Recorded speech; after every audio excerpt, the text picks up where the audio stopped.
सीखा था phase change करने के लिए हमें मिनिमम दो चीज़ों की ज़रूरत है, मतलब मिनिमम तो एक ही चाहिए, बट कोई भी दो चीज़ें अगर हमारी स्टेट में चेंज ला सकते हैं तो वो क्या है, आइदर टेम्परेचर या फिर प्रेशर।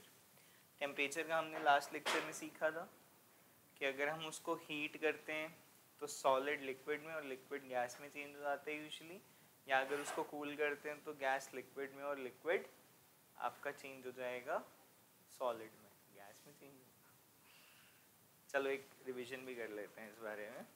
अगर हमारा फेज चेंज हो रहा है राजेश सॉलिड टू लिक्विड, तो उस प्रोसेस को क्या कहते हैं?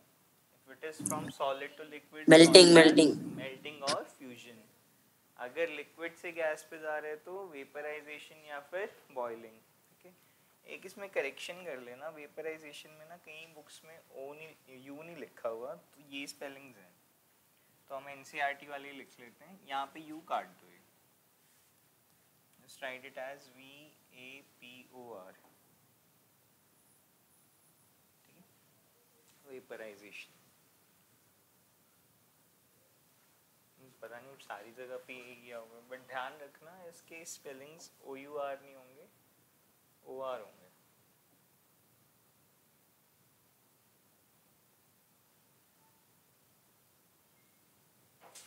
यहाँ पे भी O नहीं है, U नहीं आएगा, वैसे सिर्फ OR आएगा। करेक्शन कर लेना, ठीक है वाली, क्योंकि एनसीईआरटी की बुक्स में ये है तो हम एनसीईआरटी की बुक्स के अकॉर्डिंग नहीं चलेंगे। चल, गैस टू लिक्विड जब जाता है तो उसको कंडेंसेशन बोलते हैं, लिक्विड टू सॉलिड जब होता है तो फ्रीजिंग बोलते हैं, सॉलिड से सीधा गैस जाएगा तो सब्लिमेशन, और गैस से सीधा सॉलिड बनेगा तो डिपोजिशन। ये हमने लास्ट लेक्चर में सीखा था। आज हम पढ़ेंगे what are the effects of pressure on change of state of matter. ठीक है, तो इमेजिन करो एक तुम्हारे पास सिलिंड्रिकल कंटेनर है और उस सिलिंड्रिकल कंटेनर के अंदर इनिशियली गैस थी, ठीक है, और उस गैस को मैं कंप्रेस कर पा रहा हूँ यूजिंग अ पिस्टन। ठीक है, ये पिस्टन बनाया मैंने, पिस्टन ऊपर नीचे मूव कर सकता है, तो मैं इस पिस्टन की हेल्प से इसको कंप्रेस करवाऊंगा जो भी मेरे गैस पार्टिकल्स अंदर हैं। ठीक है, let's say initially gas particles कुछ ऐसे थे, अब मैंने इस पिस्टन को नीचे की तरफ मूव किया, जैसे कंटेनर में उसको ज़बरदस्ती प्रेस कर रहा हूँ, फोर्स लगा के प्रेस कर रहा हूँ, तो क्या रिजल्ट आएगा?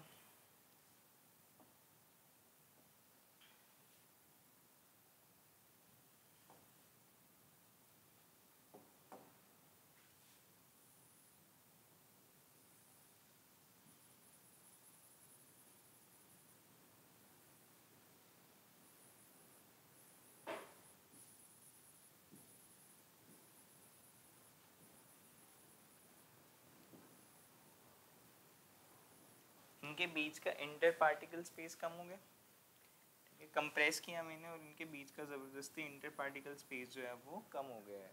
और अगर इंटर पार्टिकल स्पेस कम हो जाता है तो जो स्टेट है वो चेंज हो जाती है। अगर इनिशियली वो गैस थी तो क्या हो जाएगी, लिक्विड, लिक्विड है तो सॉलिड। देखिए, बट इसका एक ड्रॉबैक है। क्या ड्रॉबैक होता है? अगर मैं स्पेसिफिकली प्रेशर की बात करूँ, if I am applying pressure on a container to reduce the volume of the gaseous particles, the container will turn hot। अब कंटेनर गर्म होना शुरू हो जाता है क्योंकि मैं ज़बरदस्ती एक प्रेशर अप्लाई कर रहा हूँ जिसकी वजह से जो मेरा कंटेनर है वो गर्म हो गया। अब क्योंकि कंटेनर गर्म हो रहा है तो ये ऑपोजिट भी जाएगी चीज़। अगर चीज़ गर्म होती है तो क्या वो गैस से लिक्विड बन सकती है? नहीं बन सकती, उल्टा लिक्विड से गैस बनना चाहिए उसे। तो मुझे अगर प्रेशर अप्लाई करके किसी चीज़ को लिक्विफाई करना है तो मुझे दो चीज़ें साइमल्टेनियसली करनी पड़ेंगी। पहली क्या, I am applying pressure, that's understood, but मुझे साइमल्टेनियसली उस कंटेनर को ठंडा भी करना पड़ेगा। Pressure alone is not enough, I have to simultaneously cool down the cylinder itself to liquefy the gases. ठीक है, तो लिखो इसके बारे में, बना लो, कर लो, ड्रॉ कर लो, इसमें कोई नुकसान नहीं है, बनाओ इसको।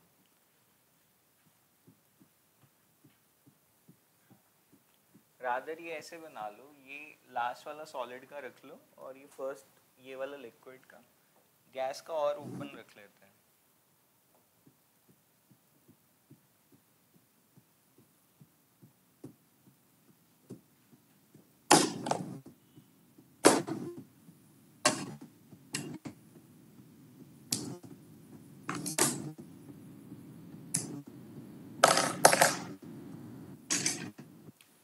रिहान बेटा म्यूट कर ले खुद को एक बार, जब कुछ पूछना होगा तब अनम्यूट कर लियो।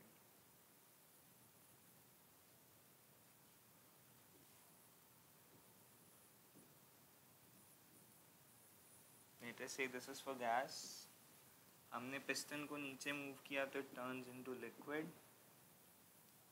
अगर पिस्टन को और नीचे मूव किया तो it turns into solid.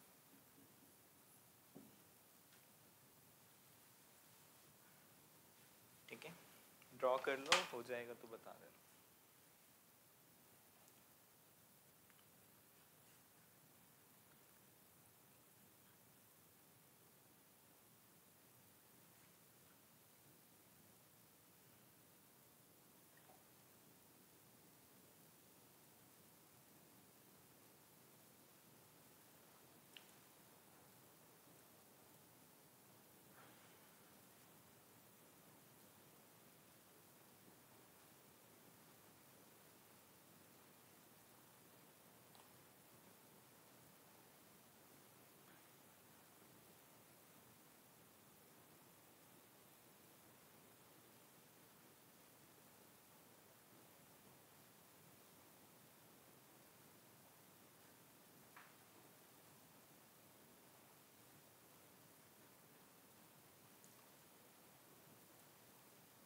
Done, sir.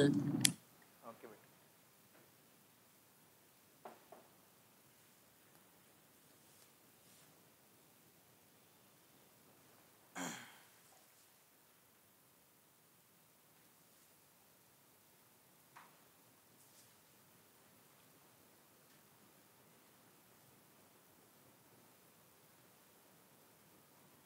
चलें आगे लिखें इसके बारे में।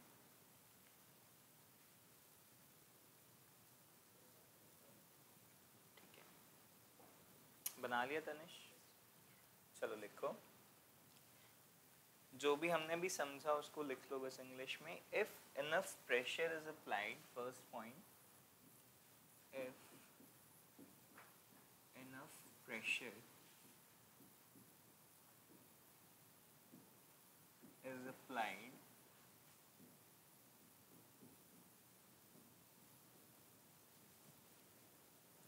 to the piston,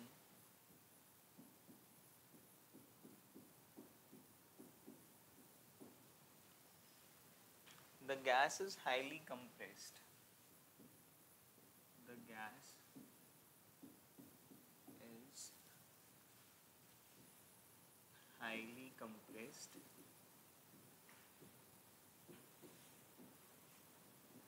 compressed के ब्रैकेट में लिख लेना बेटा, reduced to a smaller volume, reduced to a smaller volume। ठीक है, second point, the particles of gas get close to each other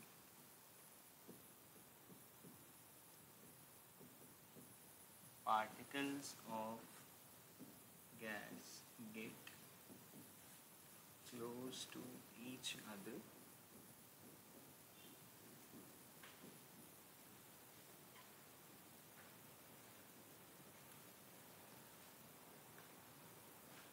ऐसे लिख लेना, close enough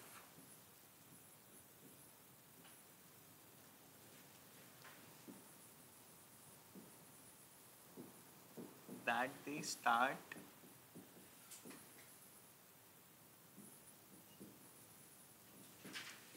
attracting each other, that they start attracting each other। ठीक है,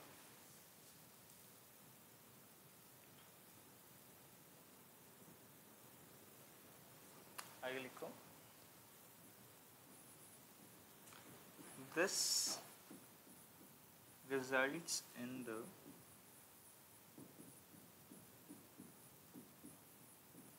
liquefaction. Word बेटे ये liquefaction. This results in the liquefaction of gases into liquids.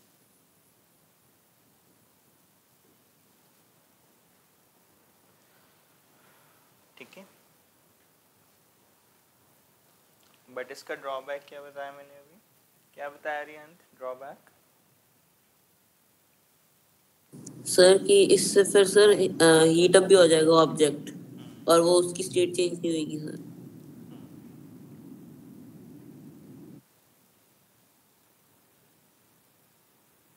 लिख लिया यहाँ तक सबने? मेरे को स्लाइड चेंज करनी है। लिख लिया रियांत?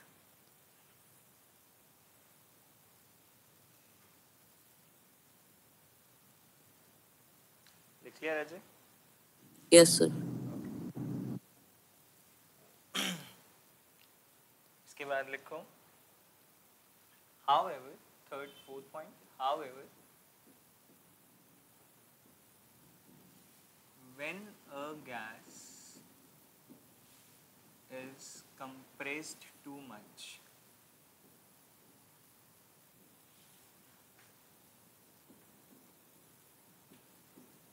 when a gas is compressed too much, the compression leads to heat generation.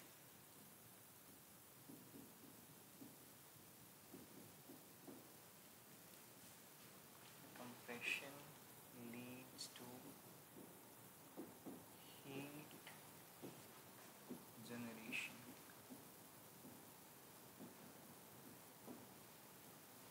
ठीक है,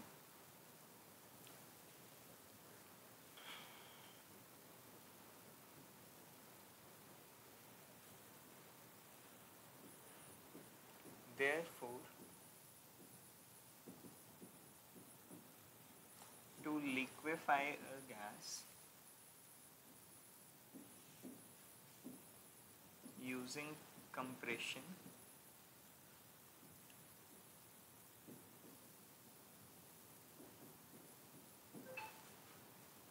lowering of temperature is done simultaneously. Lowering of temperature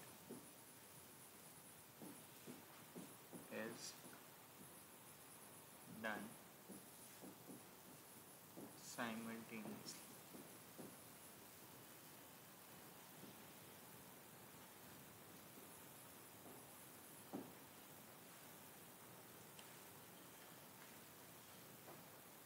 ठीक है, तुम में से कभी किसी ने ऐसे साइकिल में हवा भरी हो सिलेंडर से, ऐसे पंप वाला जो आता है ऐसे ऐसे करके भरते हैं, तो जब तुम उसमें बहुत बार ऐसे पंप्स लगा देते हो ना, कभी उसका वो सिलेंडर वाला पार्ट जो है वो टच करके देखना, बड़ा गर्म हो जाता है।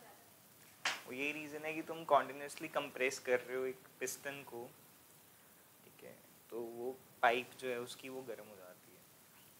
करिए सबने? चलो चलें आगे।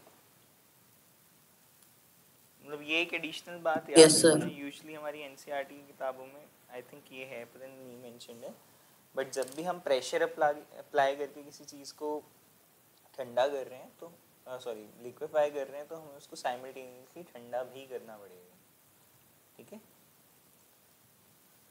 चलो लास्ट टॉपिक लिखो इस चैप्टर का, कल ख़त्म हो जाएगा ये चैप्टर, तो सैटरडे को टेस्ट रख लेते हैं। हाँ जी, फुल चैप्टर का थोड़ी होगा, कन्वर्जेंस तक तो हो गया था ना, इसमें स्टेट चेंज कैसे हो रही है वो चीज़, प्रेशर का इफेक्ट आ गया और इवेपोरेशन, 3 टॉपिक्स हैं। लिखो राजे नया हेडिंग, इवेपोरेशन।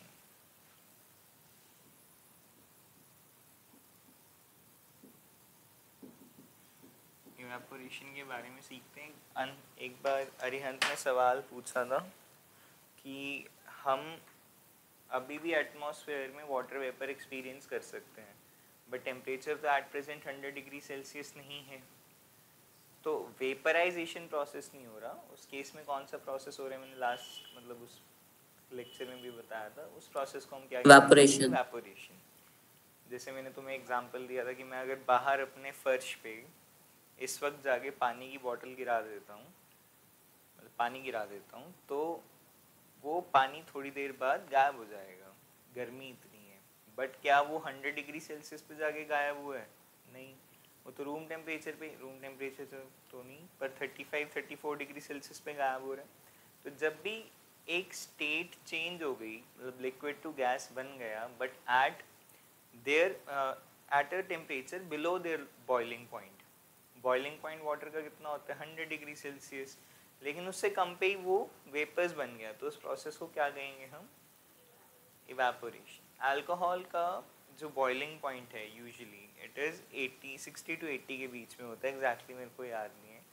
बट अगर मैं अपने हाथों पे हैंड सैनिटाइजर रब करता हूँ, थोड़ी देर बाद वो गायब हो जाता है, तो उस केस में मैं ये नहीं कहूँगा कि सैनिटाइजर या अल्कोहल मेरे हाथ से वेपराइज हो गया। वो क्या हो रहा है उस केस में? इवेपोरेट हो रहा है। दोनों डेफिनेशंस अलग हैं, दोनों फिनोमिना अलग हैं। जो चीज़ बॉइलिंग पॉइंट पे हो रही है स्पेसिफिकली उसको क्या बोलते हैं? वेपराइजेशन। और जो बॉइलिंग पॉइंट से नीचे हो रही है उसको क्या बोलते हैं? इवेपोरेशन। ठीक है, उसके बारे में और डिटेल में समझ लेते हैं। नेचर में इवेपोरेशन कहाँ पे हो रही है? एक बहुत बड़ा रिजल्ट है इवेपोरेशन का, कंसिक्वेंस है क्या? नेचर में तो कहाँ नहीं हो रही है, पहली बात तो ये, पर एक बहुत इम्पोर्टेंट रोल है इवेपोरेशन का नेचर में। क्या सर? बारिश वो होती है उससे।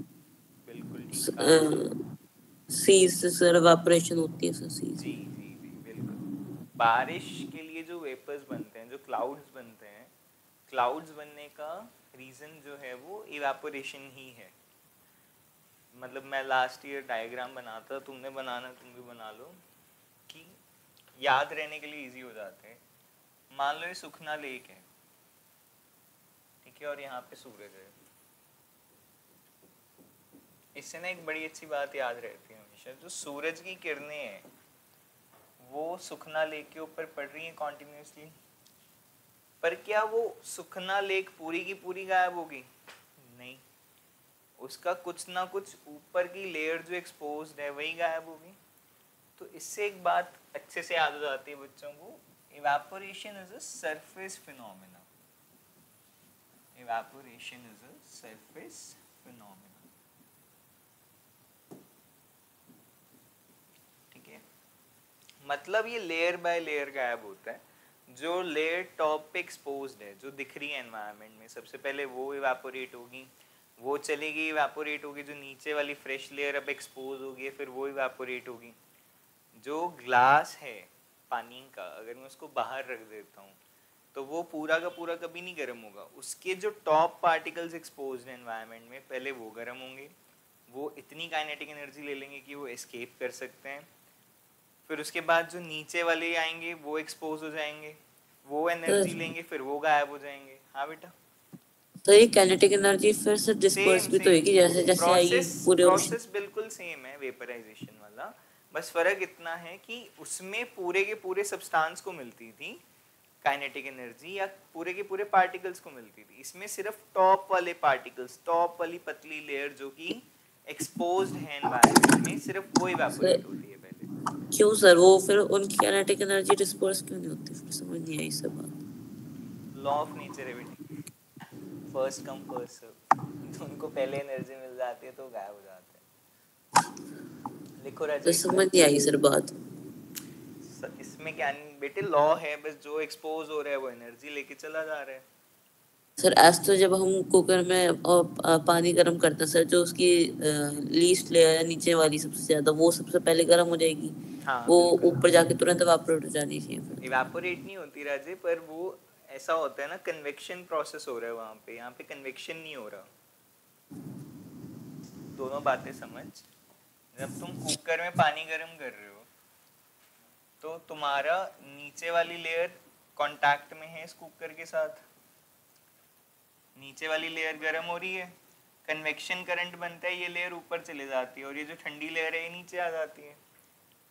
तो इसमें बल्क फिनोमेना हो रहा है। जब तक पूरे पार्टिकल्स ऐसे ले, मतलब पार्टिकल बाय पार्टिकल गर्म हो रहा है, जब तक सारे पार्टिकल्स 100 डिग्री सेल्सियस अटेन नहीं कर लेंगे तब तक इनकी वेपराइजेशन शुरू नहीं होगी, ठीक है। लेकिन अभी क्या है, अगर मैं बात करूं इवेपोरेशन के केस में, अब नीचे से तो कोई नहीं हीट कर रहा है इसको, इसके ऊपर लेट्स से एनवायरनमेंट में सन की वजह से हीट आ रही है इसके पास, ठीक है। तो जो टॉप पे छोटे छोटे पार्टिकल्स ये एनर्जी गेन करेंगे, काइनेटिक एनर्जी गेन करेंगे, तो सबसे पहले ये ही एटमॉस्फेयर में एस्केप करेंगे, ठीक है। तो बहुत ही फाइन लेयर इसकी इवेपोरेट हो जाएगी, वो लेयर चली गई, जो नीचे वाले पार्टिकल्स एक्सपोज हो रहे हैं वो काइनेटिक एनर्जी गेन करेंगे, फिर वो गायब हो जाएंगे, तभी इसको हम क्या बोलते हैं इवेपोरेशन को, it is a surface phenomena. लेकिन वेपराइजेशन क्या होगा, it is a bulk phenomena, कि जब तक सारे पार्टिकल्स 100 डिग्री सेल्सियस अटेन ना कर लें तब तक वेपराइजेशन शुरू नहीं होगी, ठीक है। समझ आया डिफरेंस बेटा? चलो लिखो इसके बारे में। The temperature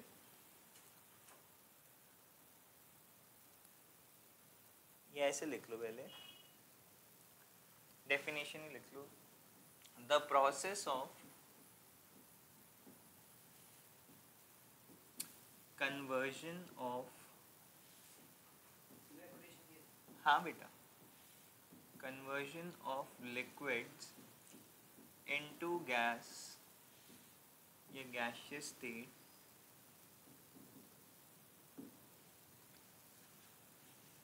at a temperature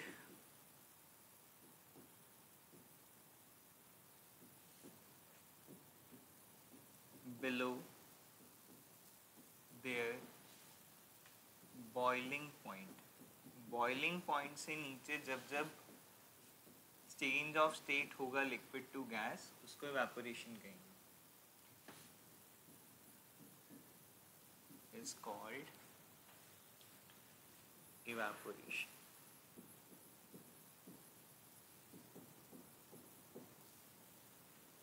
ठीक है। फिनोमिना एग्जैक्टली सेम है, अभी भी latent heat of vaporisation gain करेगा वो, बट इसमें क्या होगा, individual particle is gaining it, और वो पार्टिकल जो कि एटमॉस्फेयर के साथ एक्सपोज्ड है।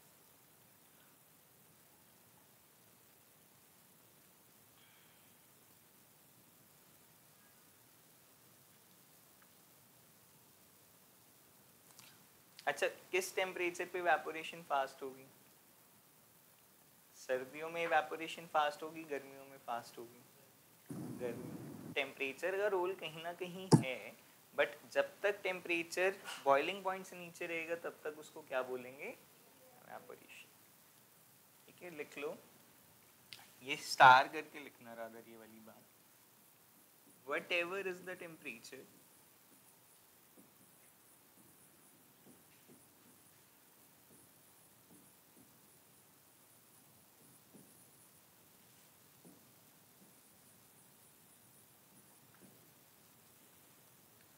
at which evaporation takes place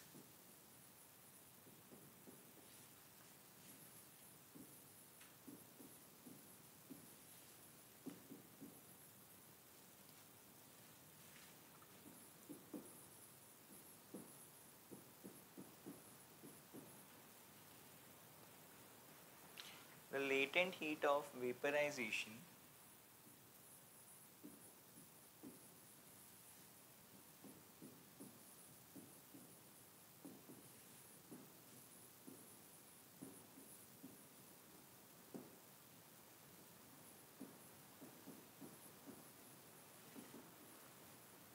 must be supplied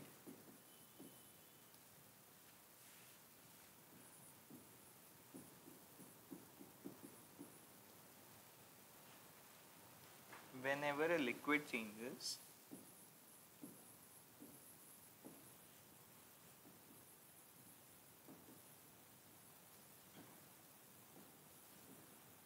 whenever a liquid changes into vapor or gas।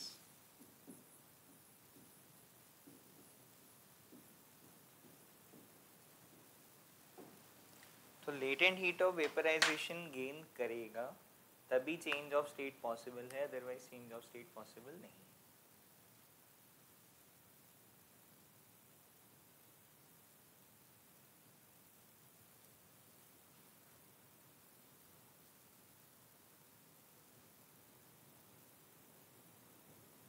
Done sir. Done.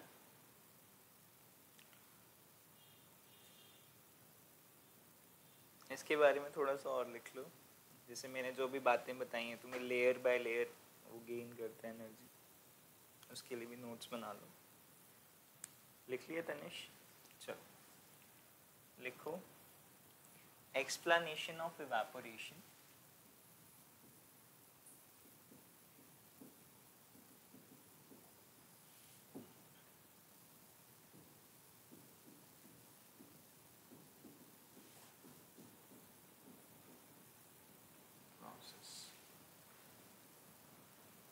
देखो first point, some particles in a liquid, some particles in a liquid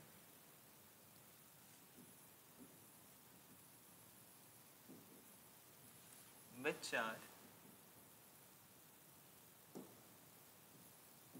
exposed to the environment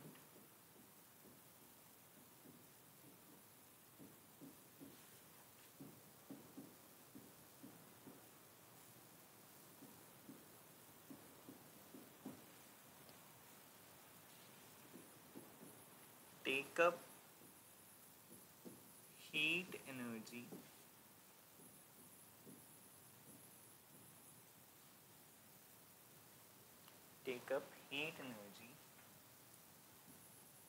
and increase their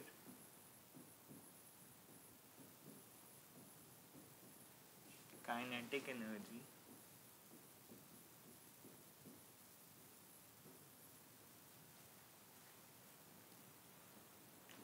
on their own। ये phenomena अपने आप हो रहे हैं, अपने आप वो एटमॉस्फेयर से हीट लेंगे, अपने आप उनकी काइनेटिक एनर्जी बढ़ेगी। ठीक है, काइनेटिक एनर्जी बढ़ेगी। अब चलो रिवीजन है तुमने ऑलरेडी सीखा है लास्ट क्लास में। काइनेटिक एनर्जी बढ़ती है, टेम्परेचर नहीं बढ़ रहा पर इस बार सिर्फ काइनेटिक एनर्जी बढ़ रही है। अगर काइनेटिक एनर्जी बढ़ती है तो क्या होता है? Very good, force of attraction कम होता है, जिसकी वजह से इंटर पार्टिकल स्पेस बढ़ जाती है। और अगर इंटर पार्टिकल स्पेस बढ़ रही है तो चेंज ऑफ स्टेटस कंपल्सरी। ठीक है,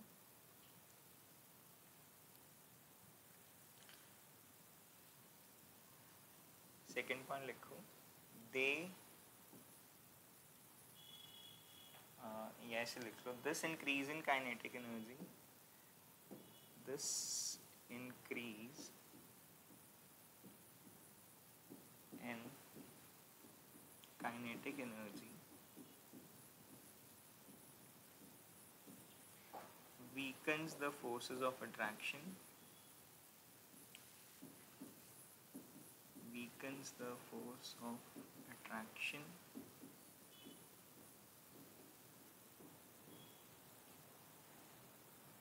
between the particles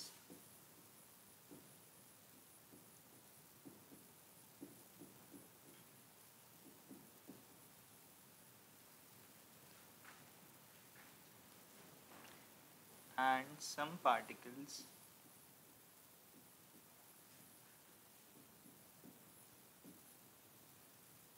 manage to escape from the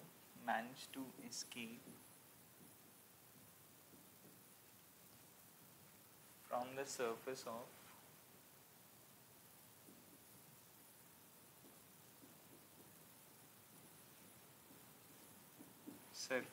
of liquid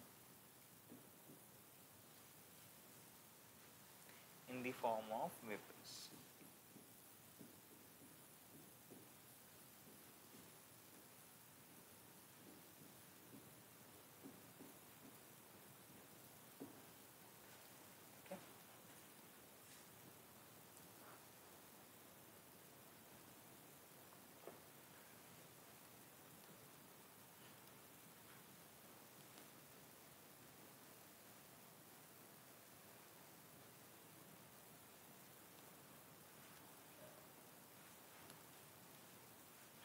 लिख लोगे तो बता देना एक बार। ठीक है,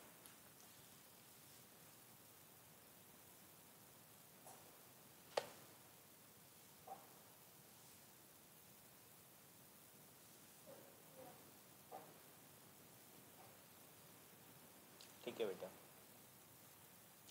एक टेबल बना लेते हैं फटाफट. What are the differences between evaporation and boiling.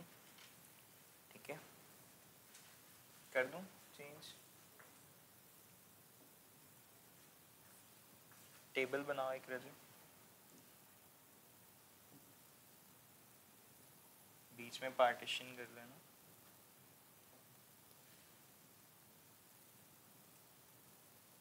Heading लिखो इवेपोरेशन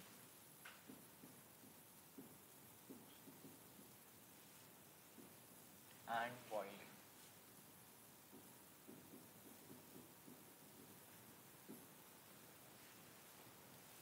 फर्स्ट पॉइंट है इवेपोरेशन का. हाँ जी, क्या आप लिखें बताओ. Good, it is a surface phenomena.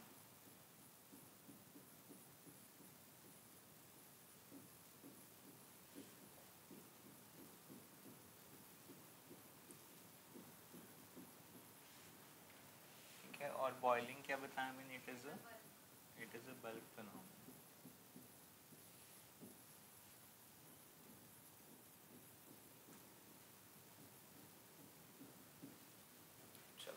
Second point क्या हो सकता है सोचो.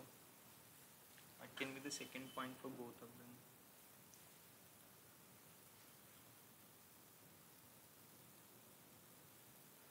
सोचो.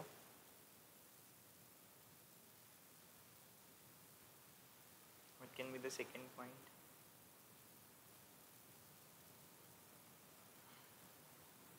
कौन सा तेज होता है, कौन सा स्लो होता है. बॉइलिंग फटाफट हो जाती है, इवेपोरेशन टाइम लेते हैं 3 4 5 6 घंटे depending upon the outside temperature. So evaporation is a slow process. Sir लेकिन sir evaporation supposing sir okay sir समझ गया sir. It is a slow process. Boiling it is a fast process.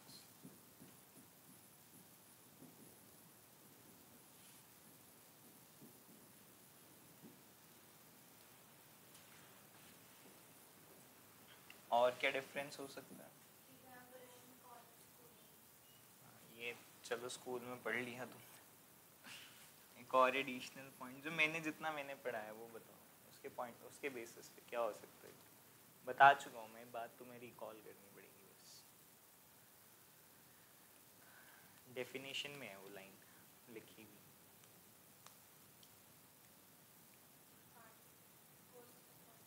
नहीं, वो तो same ही है दोनों के लिए.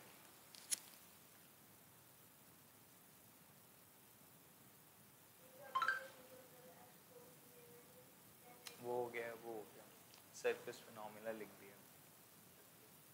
टेम्परेचर, कौन सा टेम्परेचर ठीक जा रहा है, कौन सा टेम्परेचर. बॉइलिंग पॉइंट, कौन सी चीज़ बॉइलिंग पॉइंट पे हो रही है, बॉइलिंग या फिर वेपराइजेशन. और कौन सी चीज़ बिलो द बॉइलिंग पॉइंट हो रही है, इवेपोरेशन. तो लिखो temperature is usually below the boiling point. Temperature is below the boiling point,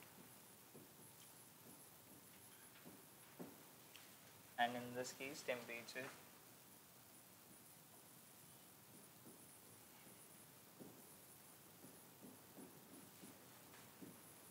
is at the boiling point.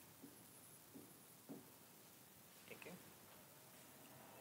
Fourth part जो अभी हमने नहीं पढ़ा है वो भी समझ ही लो, इसे कुछ ज़्यादा रॉकेट साइंस नहीं है उसमें. देखिए मैंने अपने हाथ के ऊपर अल्कोहल डाला थोड़ा सा. ठीक है, सैनिटाइज़र का जब दौर था, जब कोविड आया हुआ था तो सबने सैनिटाइज़र यूज़ किए. क्या तुम्हें सबसे पहली चीज़ फील होती है सैनिटाइज़र हाथ पे डालती, कैसा फील होता है. ठंडा ठंडा सर गीला. गीला तो ठंडा तो फील होता ही है उसका. गीला तो देखो कुछ एबनॉर्मल सा आंसर आ गया. बट ठंडा क्यों फील होता है वो, क्योंकि जो alcohol sir evaporation causes cool. Evaporation causes cooling effect. But क्यों कूलिंग इफेक्ट आता है उसमें. सर क्योंकि जब वो इवेपोरेट होता है सर तो वो सारी हीट अपने साथ ले जाता है, तो सर वहाँ पे सिर्फ कूल रह जाता है. बिल्कुल ठीक है. जब हमारी पाम में से पार्टिकल्स हीट एब्जॉर्ब कर लेते हैं, हमारी स्किन से उन्होंने हीट एब्जॉर्ब करी और खुद वो वेपर्स बन गए, पीछे वो हीट क्योंकि लेके जा रहे हैं हमारी पाम से, तो हमें वो चीज़ ठंडी फील हो रही है।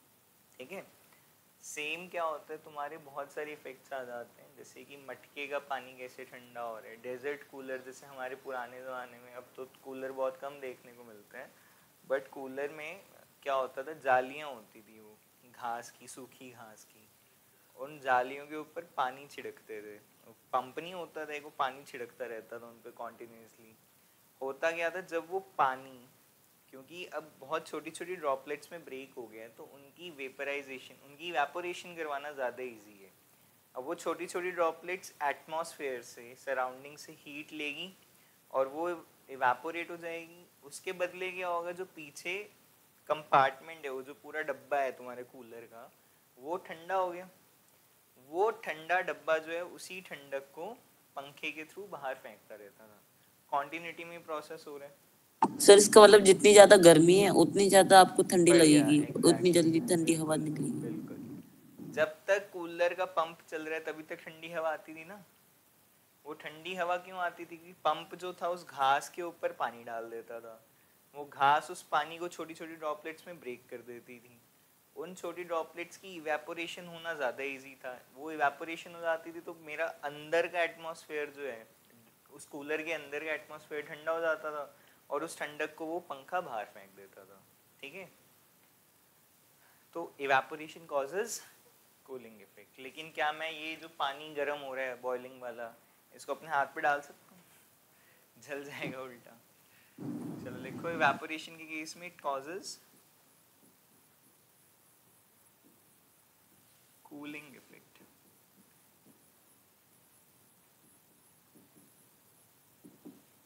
फोर्थ वाला बॉइलिंग में लिखो, it does not cause any cooling effect. It does not done cause sir. cooling effect. Done? चलो आगे लिखते हैं इवेपोरेशन के बारे में। क्या हुआ? अभी खत्म नहीं हुआ टॉपिक, मैं कह रहा हूँ आगे और लिखते हैं इवेपोरेशन के बारे में। तो इवेपोरेशन बेटे 4 फैक्टर्स पे डिपेंडेंट होती है। 4 फैक्टर्स, पहले शॉर्ट हैंड लिख लो क्या क्या, फिर उनको और डिटेल में लिखेंगे। सबसे पहले तो टेम्परेचर ही हो गया, जितनी ज़्यादा गर्मी उतनी बढ़िया इवेपोरेशन। दूसरा आ जाता है सरफेस एरिया, कि जितना ज़्यादा सरफेस एरिया लिक्विड का एक्सपोज होगा उतनी फास्ट इवेपोरेशन होगी। या फिर हमने सीखा सरफेस फिनोमेना है, तो जितना ज़्यादा सरफेस बढ़ा दोगे उतनी ज़्यादा इवेपोरेशन ईजी हो जाएगी, उतनी ही ज़्यादा पार्टिकल्स ईजिली एटमॉस्फेयर में एस्केप कर सकते हैं। उसके बाद आ जाते हैं रजे ह्यूमिडिटी। ह्यूमिडिटी का मतलब होता है water holding capacity of air, air के अंदर कितने ज़्यादा वाटर वेपर्स के पार्टिकल आ सकते हैं, उसको ह्यूमिडिटी कहते हैं। लास्ट है रजे विंड स्पीड। इससे रिलेटेड बहुत सारे क्वेश्चंस बनते हैं, सारे क्वेश्चंस को भी साइड बाय साइड डिस्कस करते चलेंगे और इस फैक्टर्स को समझते चलेंगे। अगर मुझे इवेपोरेशन बढ़ानी है तो टेम्परेचर के रिस्पेक्ट में क्या टेम्परेचर बढ़ेगा या कम होगा? बढ़ेगा। टेम्परेचर बढ़ाएंगे तो इवेपोरेशन बढ़ जाएगी, सरफेस एरिया बढ़ाएंगे तो बढ़ेगा। इवेपोरेशन बढ़ जाएगी। ह्यूमिडिटी के लिए क्या होगा, अगर कम। ह्यूमिडिटी कम होगी तो इवेपोरेशन फास्ट हो जाती है। क्यों होती है अभी समझाता हूँ। और लास्ट है विंड स्पीड। अगर विंड स्पीड ज़्यादा है तब भी इवेपोरेशन ज़्यादा है, क्योंकि ultimately wind speed is related to humidity and humidity is related to evaporation. ठीक है, एरोज बना लो, मैंने टॉप पे सिर्फ बढ़ाने वाले के लिए बताया। अगर इवेपोरेशन बढ़ानी है तो टेम्परेचर बढ़ा दो, या सरफेस एरिया बढ़ा दो, या ह्यूमिडिटी कम कर दो, या विंड स्पीड बढ़ा दो। ठीक है,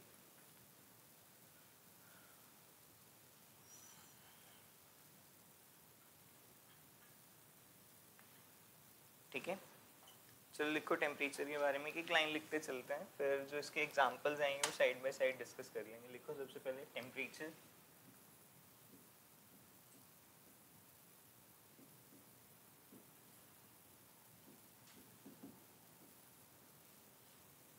The rate of evaporation increases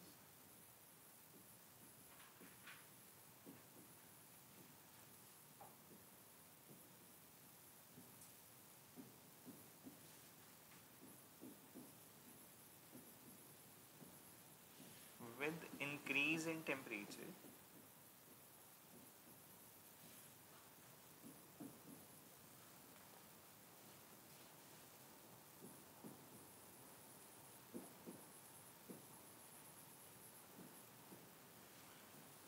for example evaporation is faster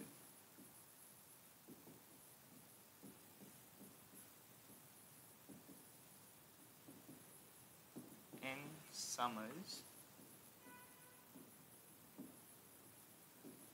as compared to winters.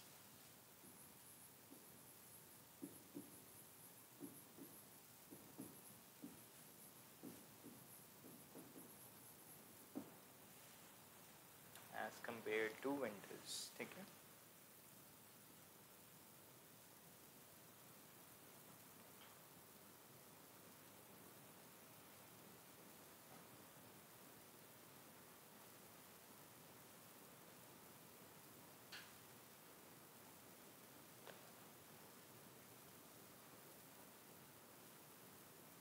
Done, लिख लो आगे केशव। सेकंड लिखो रजय, सरफेस एरिया।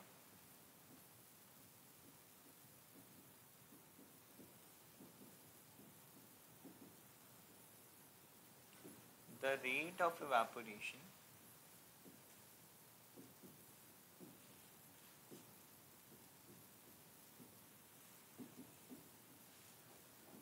increases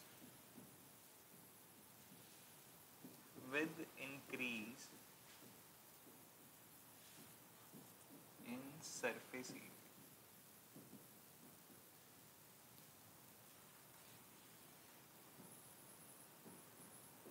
ठीक है, फॉर एग्जाम्पल इसके दो एग्जाम्पल्स लिखवा रहा हूँ जो मोस्ट कॉमनली टीचर्स पूछ लेते हैं। नंबर एक, जब मम्मी घर पे कपड़े धोते हैं तो ऐसा तो नहीं है कि जैसे मशीन से निकाले वैसे ही बाहर जाके डाल दिए। मम्मी क्या करते हैं, तार पे उनको सुखाने के लिए खोल के बिल्कुल ऐसे पहले झाड़ेंगे ऐसे। हमारी मशीन अच्छी है, हम ड्राई कर लेते हैं, निचोड़ते नहीं है। ड्राई करके क्या निचोड़ेगा, कुछ नहीं रहता उसमें। सेंट्रीफ्यूगेशन अभी करते हैं, चल कोई बात नहीं। तो पहले उसको निचोड़ते हैं, ड्राई कर लेते हैं, पर अभी भी अच्छी तरह नहीं सूखा तो उसको क्या करेंगे, तार पे जाके फैला देंगे। तार पे फैलाने का पर्पस क्या है कि सरफेस एरिया बढ़ा दो जो कि सूरज से एक्सपोज हो रहा है। सरफेस एरिया बढ़ गया उनका तो वो जल्दी सूख जाएंगे। ठीक है, लिखो the clothes are dried, the cloth या the wet clothes are dried, ऐसे लिख लो। Wet clothes are dried by spreading them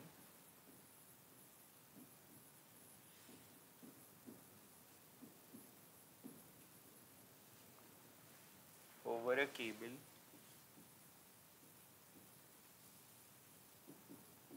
in order to increase the area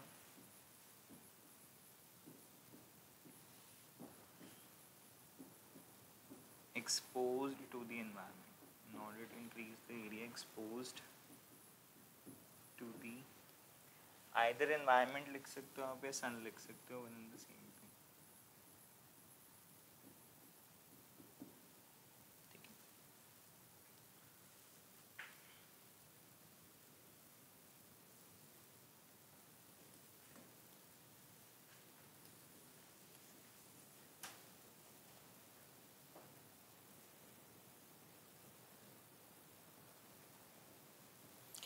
दूसरा एक बड़ा अच्छा एग्जांपल आ जाता है, जैसे मैं सुबह स्कूल के लिए लेट हो रहा होता हूँ, तो मैं चाय अपनी ग्लास में ना पी के कटोरी में डाल लेता हूँ। तो कटोरी में डालने का बेनिफिट क्या है? उसको कटोरी में डालते हैं तो सरफेस एरिया बढ़ जाता है, तो चाय मेरी जल्दी ठंडी हो जाती है, मतलब particles will evaporate faster and therefore they leave a cooling effect behind, जिससे मेरी चाय ठंडी ज़्यादा जल्दी हो रही है। तो लिखो इसके बारे में।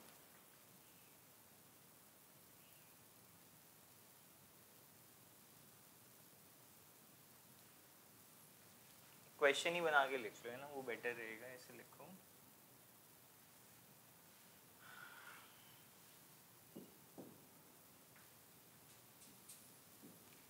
What would you prefer?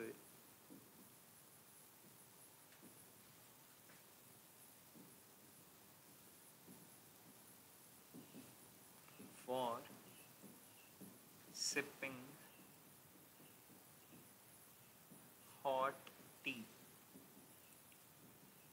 a cup or a saucer? Saucer समझते हो ना, वो उसकी प्याली जो होती है जिसमें कप को रखते हैं। What would you prefer, a cup और अ सॉसर? तो आंसर है इसका अ saucer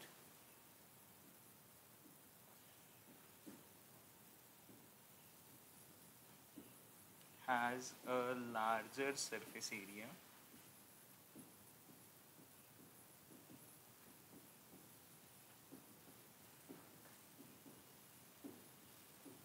therefore evaporation is faster,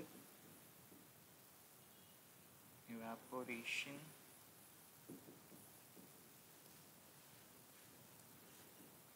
is faster in this case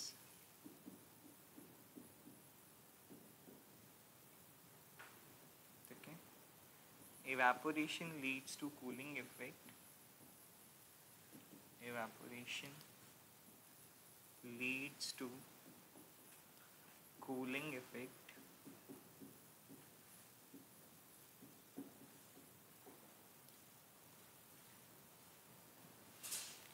or tea gets cold,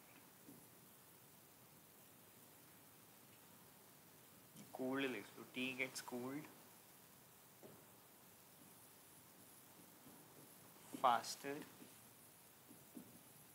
in a saucer, ठीक है। तो मैं तो सॉसर प्रेफर करूँगा या कटोरी प्रेफर करूँगा, ताकि मेरी चाय जल्दी ठंडी हो जाए। चाय के लिए क्या, हर चीज़ के लिए एप्लीकेबल है। जब घर में दाल बने गरम गरम तो हम प्लेट पे स्प्रेड कर लेते हैं उसे, जल्दी ठंडी हो जाती है। क्या हो गया?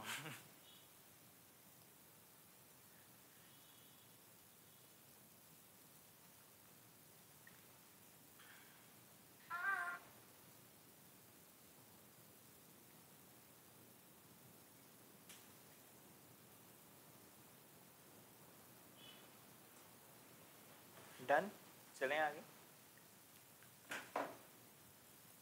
यस। बात कर लेते हैं ह्यूमिडिटी के बारे में थोड़ी सी। ह्यूमिडिटी का मतलब क्या हुआ? पहले तो वो मैंने थोड़ी डेफिनेशन तुमको बताई। Water vapour holding capacity of air, कि एक कन्फाइंड स्पेस में एयर की अगर मैं बोलूँ कि कुछ पार्टिकल्स ऑफ वाटर वेपर आ सकते हैं, उसको मैं ह्यूमिडिटी डिफाइन कर दूंगा। उसको समझो जरा, हटा दूं?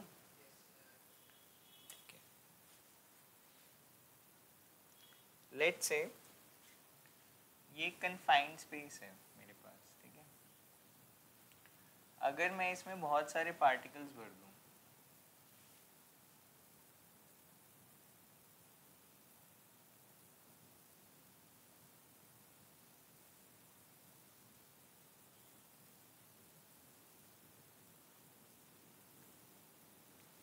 ठीक है, तो क्या ये बाहर से इजीली और पार्टिकल्स एक्सेप्ट कर सकते हैं?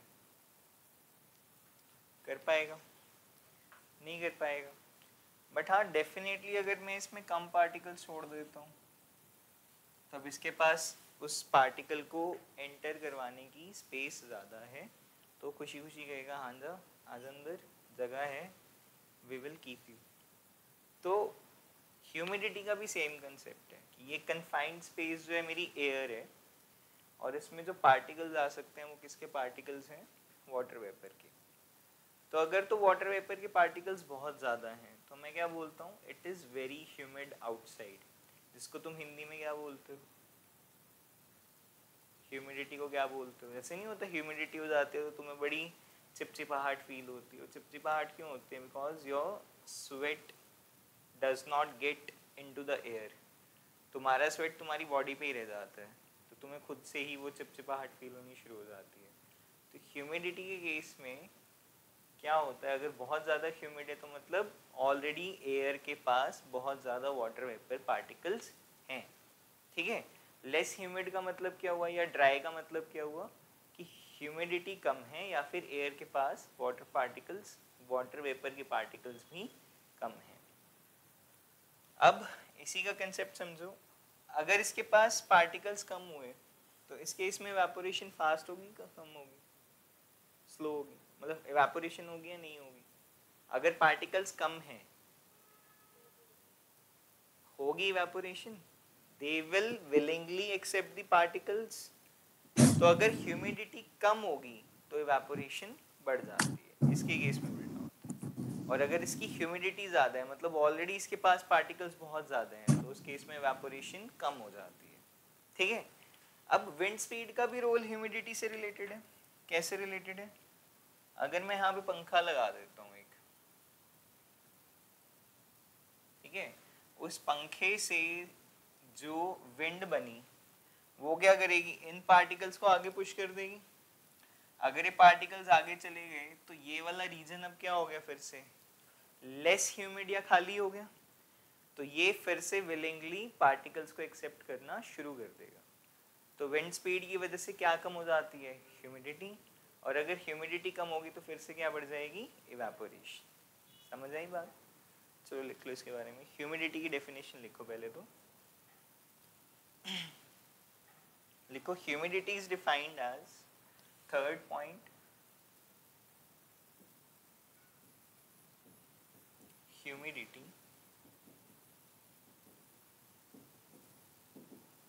लिखो रजे। ह्यूमिडिटी इज द, ये एनसीईआरटी की डेफिनेशन में डाल दो। Humidity is the water vapour holding capacity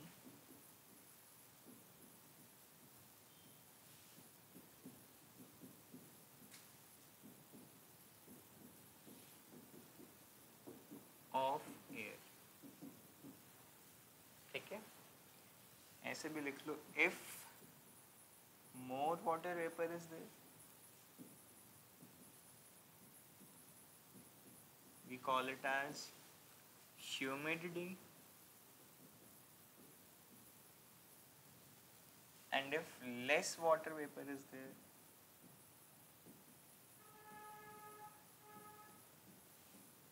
we call it as a dry D, okay।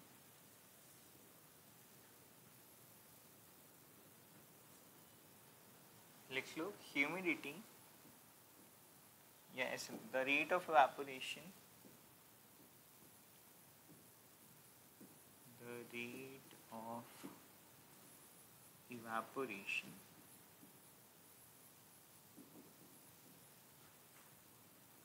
increases with lesser humidity in air,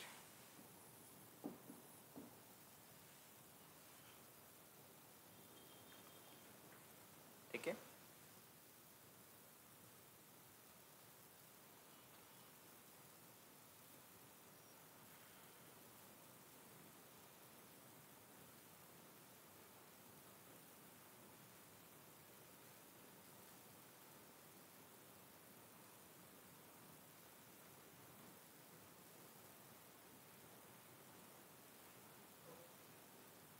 ठीक है बेटा।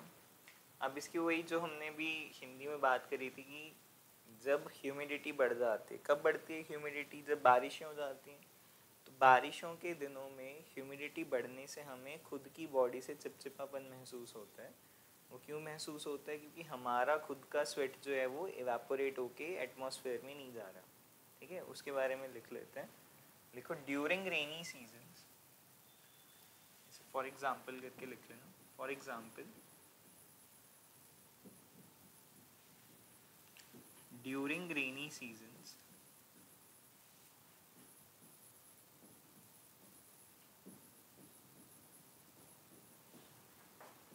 humidity increases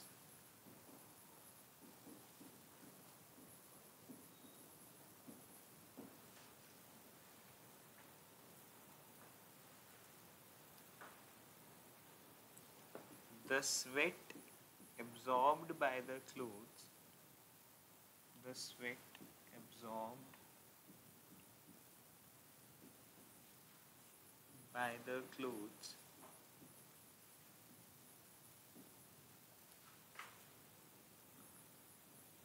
does not evaporate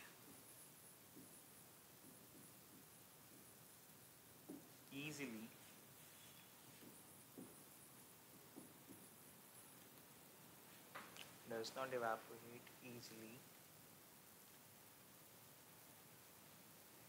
and we feel hot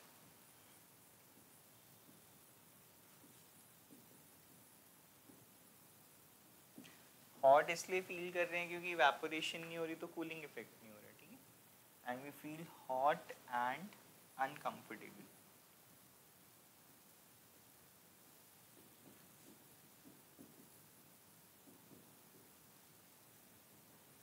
ठीक है, इसको bracket में लिख लेना बेटा, डैम्प।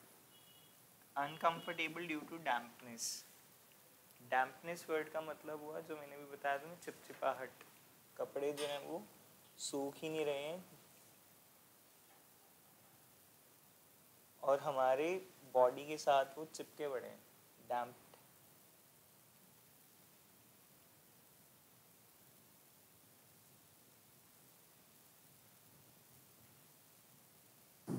ओके,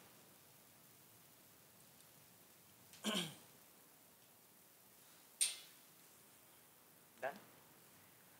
विंड स्पीड की बात कर लेते हैं। अब ये सवाल आ जाता है भी कपड़े जल्दी किस दिन सूखेंगे? विंड स्पीड की बात कर रहा हूँ।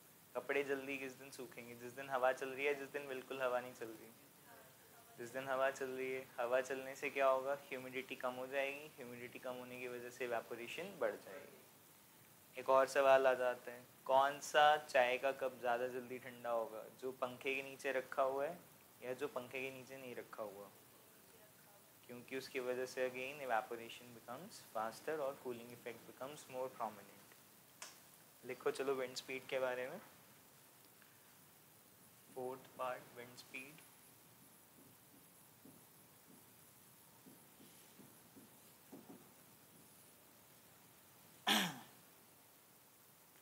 The rate of evaporation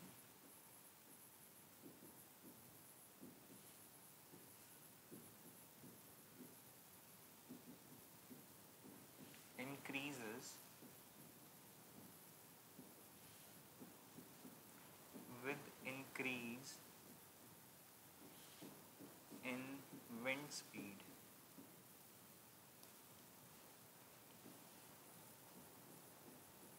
ठीक है, इसको ऐसे एक्सप्लेन कर लो। with increase in speed, with increase in speed, the humidity of an area, the increase in speed of wind कर लेना, with increase in speed of wind, the humidity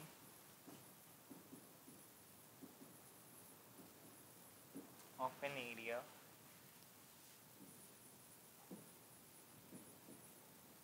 decreases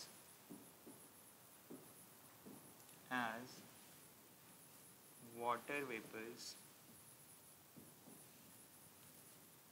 are carried away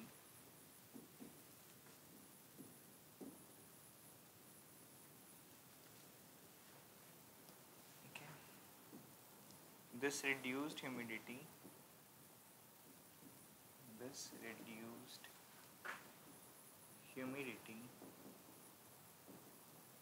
increases rate of evaporation.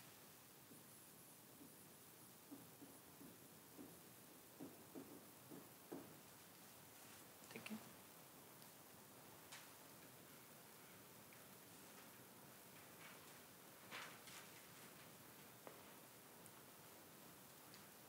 Done.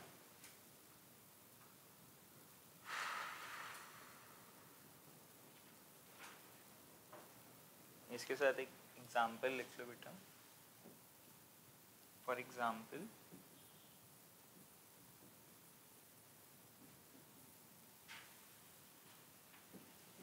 washed clothes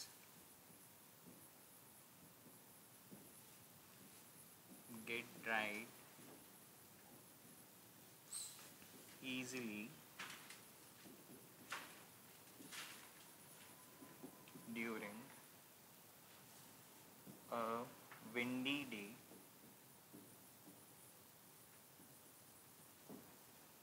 ठीक है. Number 1. Number 2, a cup of tea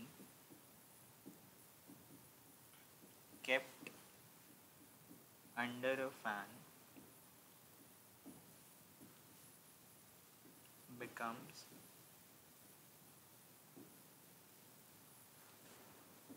cold faster as rate of evaporation increases.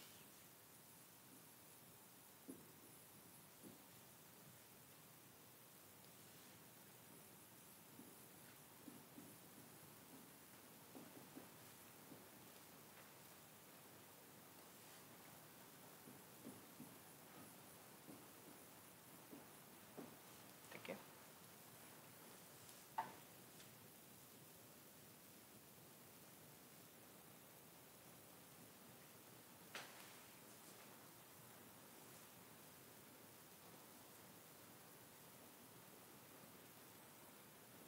Done बेटा. Yes sir. चलो, आज हम कुछ चीज़ें discuss कर लेते हैं. लिखेंगे कल इसके बारे में. कल की भी क्लास हमने यूटिलाइज करना है वो टाइम. तो अलग अलग एग्जांपल्स आ जाते हैं इसमें. एक हमने बात करी, समझ लो पहले सारी चीज़ें, ठीक है. इकट्ठे फिर कल लिखवा दूंगा. हमने सबसे पहले इसका कूलिंग इफेक्ट पढ़ना है मटके के केस में. मटका समझते हो तुम क्या होता है? शाबाश, पढ़ लिया स्कूल में चैप्टर. मटका होता है इंग्लिश में अर्दन पॉट. अर्दन पॉट क्यों बोलते हैं इसे? अर्थ का मतलब होता है मिट्टी. 8th में तुम्हारे पास न्यूमेरिकल मैथ्स में प्रॉब्लम आती थी कि you dug a well and took out earth from it. Earth मतलब यहाँ पे मिट्टी है. तो मिट्टी का जो तुम पॉट बना रहे हो, हाँ, सरफेस एरिया वॉल्यूम वाली चैप्टर में, तो जो तुम मिट्टी की हेल्प से एक मटका बना रहे हो, वो अच्छे से पानी ठंडा कर सकता है. हर कोई मटका नहीं, वो मिट्टी वाला मटका. उससे क्या, क्यों कर सकता है अच्छे से पानी ठंडा? क्योंकि वो पोरस होता है. पोर्स का क्या काम है? पानी उन पोर्स में से सीप आउट होगा. ठीक है. बाहर की सरफेस पे एक्सपोज हो गया हो, वही पानी की ड्रॉपलेट से, पानी के बहुत छोटे छोटे से ड्रॉप्स एटमॉस्फेयर से या एनवायरनमेंट से हीट एनर्जी एब्जॉर्ब कर लेंगे. प्लस वो हीट एनर्जी एब्जॉर्ब करेंगे अंदर वाले पानी से. अब उन पे हीट आ गई है, काइनेटिक एनर्जी बढ़ गई उनकी, वो एस्केप कर जाएंगे एनवायरनमेंट में. और क्योंकि वो इवेपोरेट हो रहे हैं, तो पीछे क्या छोड़ के जा रहे हैं? Cooling effect. तो जो पानी ऑलरेडी अंदर था, वो अपनी हीट अपने ही छोटे वाले ड्रॉप्स को दे रहे हैं, जो कि सीप आउट करके अब एक्सपोज हो गए एनवायरनमेंट के पास. तो थोड़ी सी हीट वो खुद ही के पानी से लेंगे, थोड़ी सी हीट वो एनवायरनमेंट से लेंगे, वो इवेपोरेट होंगे, पीछे क्या बचेगा? Cooling effect. ठीक है. हाँ बिल्कुल. वो उस केस में क्या होता है, पानी के मटके को जब भी आप छुओगे ना, आपको हल्का हल्का गीला महसूस होता है। वो इसीलिए महसूस होता है क्योंकि वो पानी सीप आउट होके आ रहा है उसमें। सीप आउट होने का मतलब क्या है, वैसे सीपिंग का मतलब होता है कि चू जाना पानी का, पर एग्जैक्टली चू नहीं रहा है यहाँ पे, वो सिर्फ सरफेस पे आ जाता है उसके, ठीक है, और साथ ही साथ वो इवापोरेट होना शुरू हो जाता है। दूसरा एग्जांपल आ जाता है इसमें स्पिरिट का। स्पिरिट मतलब आपकी अल्कोहल, या फिर मम्मी का नेल पॉलिश रिमूवर, या फिर पेंट में डलने वाला थिनर, सारी भी चीज़ें जिसमें अल्कोहल है, अगर मैं उसको अपने हाथ पे डालता हूँ तो मुझे अपना हाथ ठंडा फील होता है। क्यों? क्योंकि वो मेरे हाथ से फटाफट लेटेंट हीट ऑफ वेपराइजेशन लेगा, जिसकी वजह से उसकी काइनेटिक एनर्जी बढ़ेगी और वो अपना स्टेट चेंज कर लेगा। क्योंकि वो इवापोरेट हो रहा है तो पीछे क्या छोड़ के जा रहा है, कूलिंग इफेक्ट, ठीक है। तीसरा इसमें एग्जांपल आ जाता है कि तुमने देखा होगा बहुत लोग ये प्रैक्टिस करते हैं, जब भी सुबह सुबह दुकान खुलती है उनकी, एक बाल्टी पानी की लेंगे और पानी बाहर फेंकना शुरू कर देंगे दुकान के, गर्मियों में। क्यों करते हैं? तो दो बेनिफिट होते हैं, एक तो मिट्टी नहीं उड़ती, दूसरा क्योंकि जब वो पानी इवेपोरेट होता है, जो तुमने स्प्रिंकल कर दिया दुकान के बाहर या छतों के ऊपर, जब वो पानी इवेपोरेट होता है, वो अर्थ की मतलब वो छत के सरफेस से या फिर वो जो दुकान के बाहर वाला फर्श है उसके सरफेस से हीट एनर्जी लेके चला जाता है, तो पीछे क्या छोड़ के जाएगा? तो आपको हमारी छत लगा लो चाहे दुकान के बाहर का जो सरफेस है वो ठंडा महसूस होता है, राइट। और इसका एग्जांपल आ जाता है इवेपोरेशन का कि we should always wear cotton clothes in summer. Why? Because cotton clothes are they are good absorber of sweat, क्योंकि वो स्वेट अच्छे से एब्जॉर्ब करेंगे, और क्योंकि कपड़े एक्सपोज रहते हैं हमेशा एनवायरनमेंट में, तो एनवायरनमेंट से हीट ली प्लस हमारी खुद की बॉडी हीट उन्होंने एब्जॉर्ब करी और वो इवेपोरेट हो गए, और पीछे क्या छोड़ के गए? कूलिंग इफेक्ट, ठीक है। डेजर्ट कूलर वाला हम ऑलरेडी डिस्कस कर चुके हैं, कूलर के अंदर कैसे काम करता है, उसमें भी कूलिंग इफेक्ट आ जाएगा आपका। और कोई एग्जांपल मैं मिस कर रहा हूँ, पढ़ी हो तुमने, जैसे याद आ रही है किसी को जहाँ पे कूलिंग इफेक्ट हो रहा है? नहीं? चलो बस ठीक है, फिर इतनी एग्जांपल्स हैं हमारी बुक में। वैसे हर जगह ही कूलिंग इफेक्ट होता है। जो लिखने वाला पार्ट है वो हम कल करेंगे क्लास में। कल टाइमिंग थोड़ी सी चेंज है, तुमने पहले यहाँ आना है फिर वहाँ जाना है। हाँ जी, मेरी मर्जी, मैंने चेंज कर दिया, ठीक है। चलो आज की क्लास जल्दी छोड़ देते हैं, 10 मिनट पहले पढ़ लेना।